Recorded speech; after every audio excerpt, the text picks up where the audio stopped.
hayatı. Sen gelenden sonra sevdim hayatı. Sen gedenden sonra nifret eləmişəm. Mən açan eşqə xəyanət eləmişəm. Sənə öz canımı əmanət eləmişəm. Qara saçlarımı ağartmısan məni.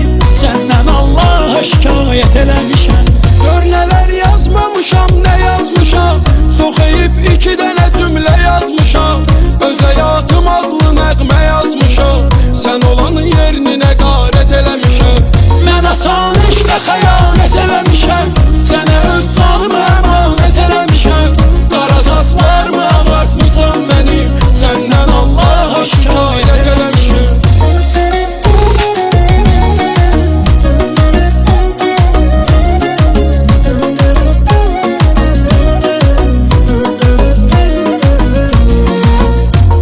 Bu çöllərə azam mənəm. Bu yolda udan sən uduzam mənəm. Bu sevgi nəğməsini yazam mənəm. Özüm haqqında rəvayət eləmişəm. Mən açan eşqə xəyanət eləmişəm.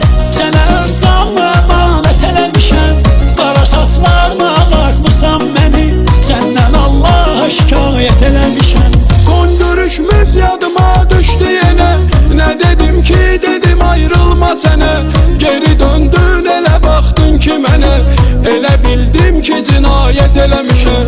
Elə bildim ki cinayət eləmişəm. Mən açan eşqə xəyanət eləmişəm. Sənə öz canımı əmanət eləmişəm. Qara saçlarımı ağartmısan məni. Səndən Allaha şikayət eləmişəm.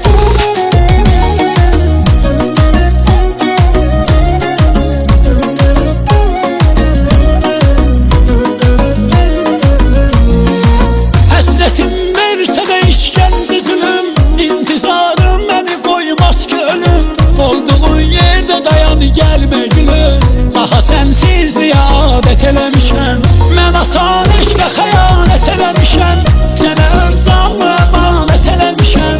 Qara saçlarımı ağartmısan məni. Səndən Allaha şikayət eləmişəm. Gələcəksən deyə qapıya qaçmışam. Sevinib sanki göylərə uçmuşam. Yandırıb şamları süfrə açmışam. Amma tək başına ziyafət eləmişəm. Mən açan eşqə xəyanət eləmişəm. Sənə öz canımı əmanət eləmişəm. Qara saçlarımı ağartmısan məni. Səndən Allaha şikayət eləmişəm. Bulağım şəlaləm dənizimdə sən. Güneşim ayımda ulduzumda sən. Suyum havam çörəyim duzumda sən. Mən məni səndən ibarət eləmişəm. Mən açan eşqə xəyanət eləmişəm. Sənə öz canımı əmanət eləmişəm. Qara saçlarımı ağartmısan məni. Səndən Allaha şikayət eləmişəm. Mən açan eşqə xəyanət eləmişəm.